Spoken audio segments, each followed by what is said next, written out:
RKO because he gave the Canelo was looking to be friends.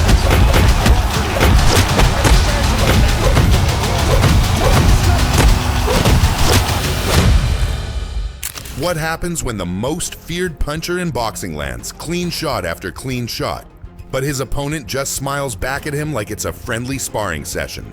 Tonight, we're breaking down the shocking reality of when Canelo doesn't have the power to destroy Crawford. The night Saul Canelo Alvarez discovered that his legendary knockout power had finally met its match against Terence Bud Crawford. Boxing fans, this was supposed to be a coronation.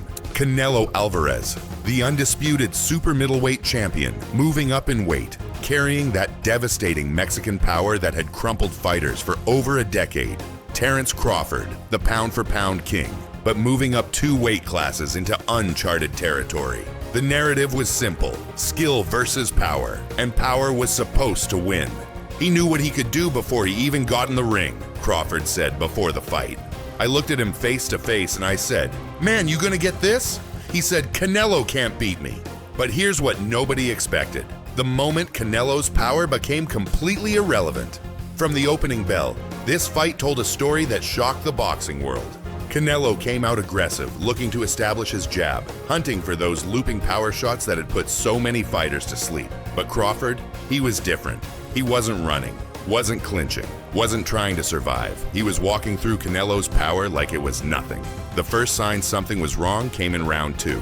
Canelo landed a clean right hand, the kind of shot that would have staggered most fighters at 168 pounds. Crawford smiled, actually smiled. That's when you knew this wasn't going to be the night Mexico expected. A second round smile for me was an early indicator that Crawford had a little more pop than he expected. The commentators noted, but it wasn't just that Crawford could take a punch. It was that he was walking through Canelo's best shots and giving better ones back. Round after round, the same pattern emerged. Canelo would load up with his trademark combinations, land clean shots that should have been fight-changing moments, and Crawford would shake his head with that trademark no gesture, as if to say, "That's all you got." The Mexican fans in the arena started to feel it. That sinking realization that their hero's greatest weapon wasn't working. While Saul's shots were certainly heavier, Bud was never there long enough for him to start teeing off, the analysis revealed. But here's where the story gets even more incredible. It wasn't just that Crawford was surviving Canelo's power. He was thriving because of it. Every time Canelo committed to a big shot, Crawford was there with a counter that landed cleaner, sharper, more precisely than anything the Mexican champion could throw. Not only is he not backing up from Canelo's power, but he may be doing more damage with his own in these exchanges. Became the defining commentary of the night. By the middle rounds, something had fundamentally shifted. Canelo, the patient predator who had broken down countless opponents with his calculated aggression, was becoming frustrated. His poker face was cracking. The more power he put behind his shots, the more elusive Crawford became. Teddy Atlas would always say Canelo is looking to be friends and Crawford is not looking to be friends, the broadcast team observed. It looked like Canelo Alvarez almost wanted to walk off at one point. Round 9 caught fire, and this is where Crawford's true genius was revealed. While everyone expected him to switch between orthodox and southpaw stances like he had throughout his career, he never did. He didn't need to. The success was coming from pure boxing IQ, from reading Canelo's patterns, from making the Mexican champion miss by millimeters while landing his own shots with surgical precision.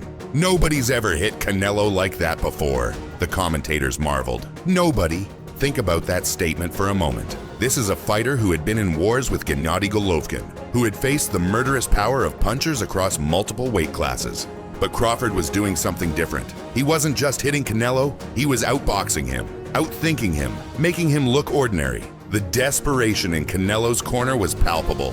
They had built their entire game plan around the idea that their man's power would eventually break Crawford down. But as the rounds ticked by, it became clear that Crawford's chin wasn't just holding up. It was completely neutralizing Canelo's biggest advantage. A flea-footed, sharpshooting in and out display capped off as always by an unbreakable spirit and relentless engine was how they described Crawford's performance. But it was more than that. It was a complete dismantling of the idea that power beats skill at the highest level.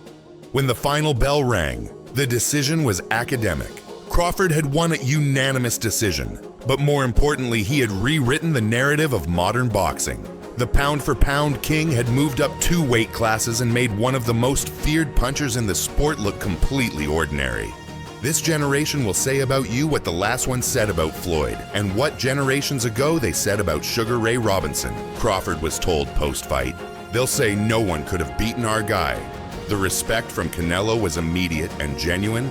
No, I think Crawford is way better than Floyd Mayweather, he said in the aftermath. A statement that sent shockwaves through the boxing community. But here's what makes this victory even more remarkable.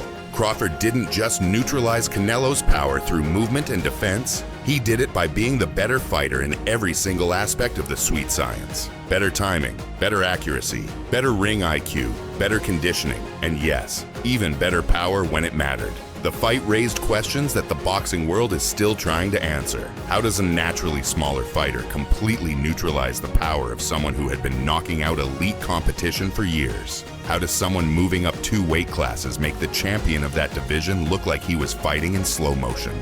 Crawford's performance wasn't just a victory. It was a statement that skill, when perfected to its highest level, trumps everything else. Power, size, home advantage, even the psychological warfare that Canelo had mastered over the years. None of it mattered when faced with pure boxing excellence. Every time that I got a chance, I wiped the floor with him, Crawford said, reflecting on his career-defining performance. So just imagine where I would have been at today if I had got them opportunities a long time ago. But here's what nobody saw coming in the aftermath of this fight. The victory over Canelo wasn't just about proving Crawford belonged at 168 pounds. It wasn't just about adding another historic name to his resume. It was about setting up something even bigger, something that would make the boxing world question everything they thought they knew about weight classes, about power, about what's possible when pure skill meets its ultimate test. Because while everyone was celebrating Crawford's masterpiece against Canelo, a certain someone was watching from the shadows, taking notes, and preparing to prove king of boxing might not be ready for what comes next.